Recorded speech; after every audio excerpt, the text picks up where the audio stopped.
Okay, so now welcome to the last stop on our discussions of mental disorders. We're going to talk about really a whole class of disorders, but then zero in on one that you see depicted all the time in almost every crime show you watch. So I think you'll find this interesting. Let's get at it.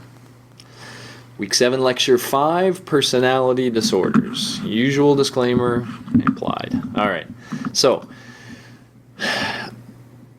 I've told you things like schizophrenia, that there's actually, multiple different categories or kinds of schizophrenia, and that's true. It's especially true of personality disorders, and these various disorders are in fact, in some cases, quite different from one another, and yet they're generally seen as being similar in the sense of there's something about somebody's abnormalities, something about their personality that either impairs their social and occupational functioning or in some cases affects those around them. But ultimately it's about their interpersonal style, how they interact with others. That's the core of the problem. Now there's all sorts of these, some of which seem more or less problematic than others. So there's a lot of these odd eccentric ones, which are sometimes these stereotypes you have of these weird people who, like for example, in a schizoid or schizotypal situation, they don't like being around other people. They prefer to be by themselves, which in and of itself isn't necessarily a problem, but it is when it gets paired up with some weird behavior. So that, in a lot of these cases, I'm going to let you check those out on your own. I'll give you a resource for doing that. But in a lot of these cases, you describe these people as more odd or eccentric, and so there's a whole class of personality disorders for that. There's also, I'm going to skip over here for a second, there's a whole class of personality disorders that are more about the person being somehow worried, or like in the case of things like of avoidant personality disorder, they're actually kind of scared of certain people or certain situations. Dependent personality disorder, they're very clingy type of people. Obsessive compulsive personality disorder is similar to the obsessive compulsive disorder in general, but it's more just about that's the dominant sort of aspect of their personality. It's not really the behaviors that are getting in the way. It's the fact that this person's always worrying about things and always thinking about things, and others just don't enjoy being around the person, and sometimes they don't enjoy their style. And then there's the more dramatic or emotional types. Now, I am going to kind of zero in because, as always, we don't have much time, and I want to give you a really interesting depiction of personality disorder. So I'm going to zero in on this one, the one called antisocial personality disorder. You probably know it by a different name, but it's literally the favorite form of criminal. When they show you that cold, calculating criminal, often they're depicting somebody with antisocial personality disorder. So let me get into that. Let's just jump right there. Just for fun, just to get you in the mindset, here's a problem for you to think about. A woman, while at the funeral of her mother, met a guy who she did not know. She thought the guy was amazing. She believed him to be her dream guy, so much so that she fell in love with him right there, but never asked for his number and could not find him thereafter. A few days later, she killed her sister. Why? A little bit of a thought problem. Let me let you think about it for a second. Anybody think they know the reason why? This problem is part of a video you'll find on YouTube that goes by the title, "Do You Think Like a Psychopath?" Because the notion is if you can get the answer to this, you're on your way towards thinking in the way a psychopath thinks. What's the answer? Well, the answer is this. She wants to see the guy again. And all she knows is that the guy was somehow connected to her mother, enough so that when her mother died, he came to the funeral. So maybe he's also somehow connected to her sister, connected to her family in a way she doesn't know. So if she simply goes and kills her sister, for most of us that's not a simple act, but then she might get a chance to meet this guy again and follow up and get to know him better. Wow. Okay. The idea is that sort of mindset, if you can imagine someone thinking about that, what are you imagining? Well, you're imagining this calculating nature mixed with a complete divorcing of feelings for things horrific like killing her sister. If that just becomes a means to an end, and she can't really think about, the horrificness of that, well, that's the kind of thinking expressed here. And in fact, if we talk about psychopaths, so you think of psychopaths, I think that's what they're talked about in TV shows. It's sort of part of something that we generally class under antisocial personality disorder. But depending on the person, it can be more or less extreme. So the all-out psychopaths are more extreme. And in terms of psychopaths, these are the kinds of traits they show. Glibness and superficial charm. When we first meet psychopaths, we tend to like them. Okay, they're outgoing, they have a lot of charm, they're seemingly happy, they're confident, they're not worried about anything, everything's going to be good, we'll make it good.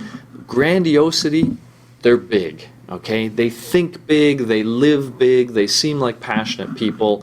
Pathological lying, this is normally where things start to go awry. You meet one of these psychopaths, you like them a lot, you start hanging around with them, they're telling you all these amazing things, and then over time you start to realize the things they're telling you are not true.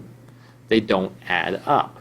And in fact, typically if you challenge a psychopath about that, and if you really catch them in a lie, where most of us might go, I'm really sorry, I feel bad, a psychopath would typically go, oh yeah, I was just funning with you, man, I was just trying to see how far I could push you, but whatever, no big deal. So they'll blow off getting caught in lies. They don't seem to be too upset by it.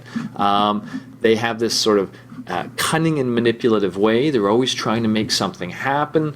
They don't seem to have this remorse or guilt.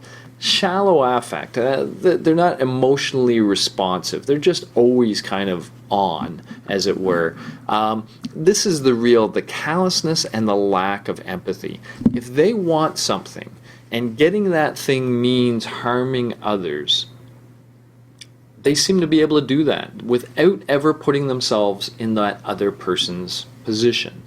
So they're manipulative, and yet they're not caring. They don't share that feeling. They don't share empathy, and they never accept responsibility for bad things. Okay, so bad things happen, it's always somebody else's fault. It's always some external cause for bad things. So, these psychopaths obviously can be very problematic. Now, there's sort of a lower level of this that we think of as secondary psychopathy or antisocial behavior. Now, sometimes people will show combinations of these, but you think of these a little bit. This is a less extreme. Somebody who's impulsive, irresponsible, proneness to boredom. They need to be stimulated somehow. They don't ever seem to have any realistic goals. They may have some big goals, but nothing realistic.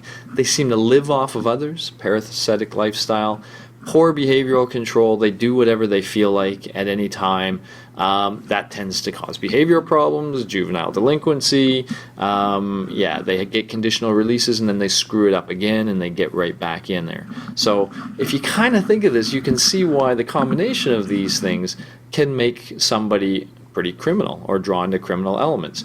A few other things that tend to be common. So there's some that have more of this, and there's some that have more of this, but just about all of them have this too, which is a very impersonal sex life, having trouble with relationships in general. In fact, sometimes when they do have successful relationships, it's with other psychopaths, which is kind of scary.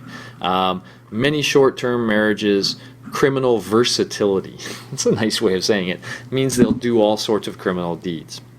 Okay, so they're really freed up. For most of us, we don't do criminal acts because we're either thinking about how this will impact our life, which they don't seem to worry about too much, or we're thinking about how this will impact others, and they don't seem to worry about that too much either. And so they're very prone to do criminal things, especially if there's nice short-term gains ahead of it. That's what they seem to be drawn by.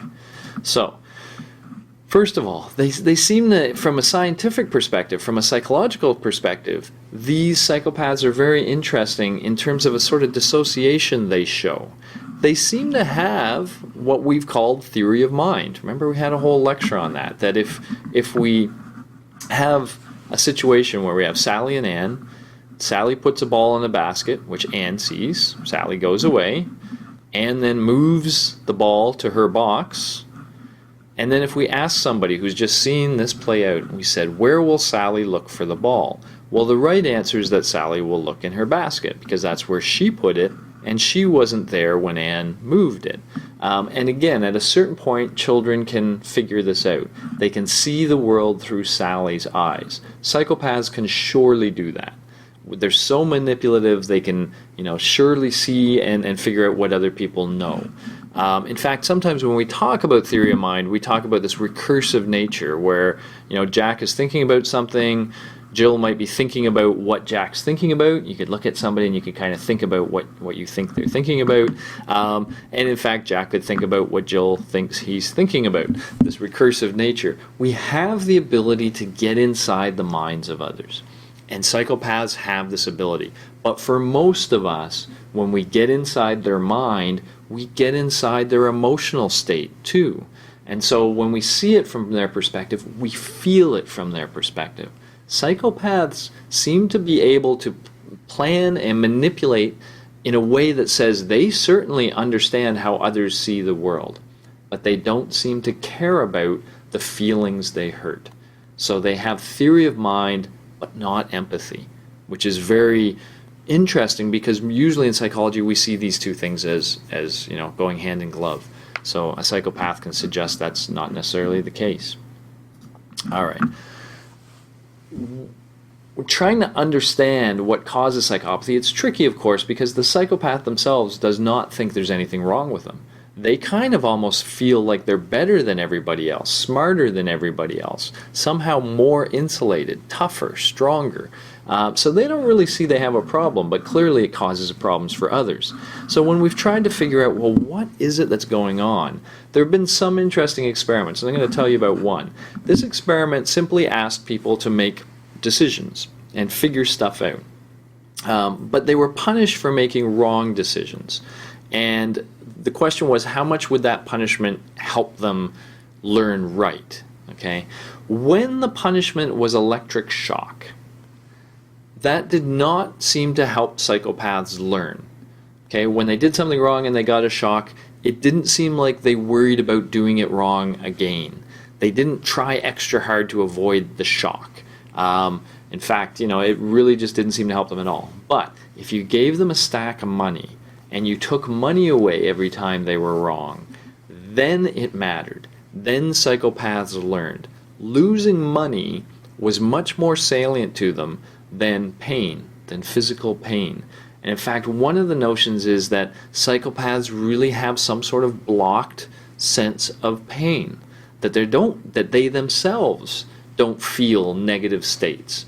And perhaps that's why they can't understand how others are feeling them.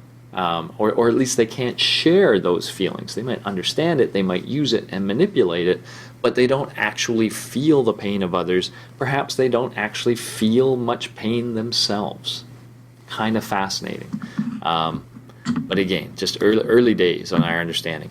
All right, so a lot to talk about with psychopathy and with personality disorders in general. I've only been able to give you a taste, but hopefully you'll see that it's a nice.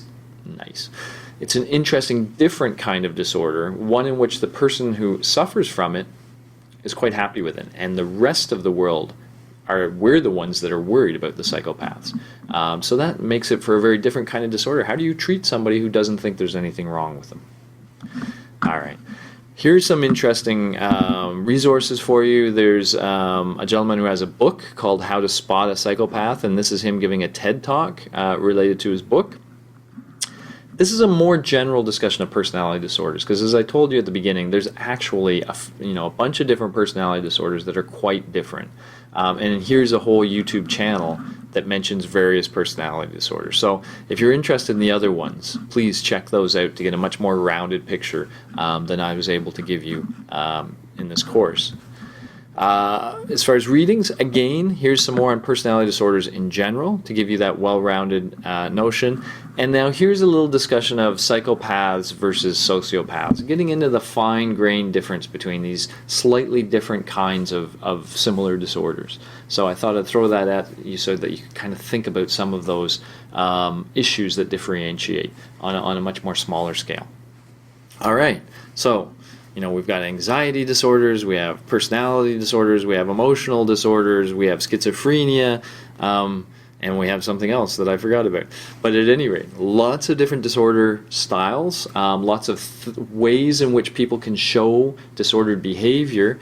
And so now we're going to segue into the question of, well, how do you help these people?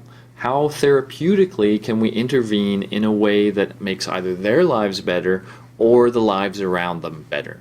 That's what we'll talk about in the last 3 lectures this week. See you there. Have a great day. Bye-bye.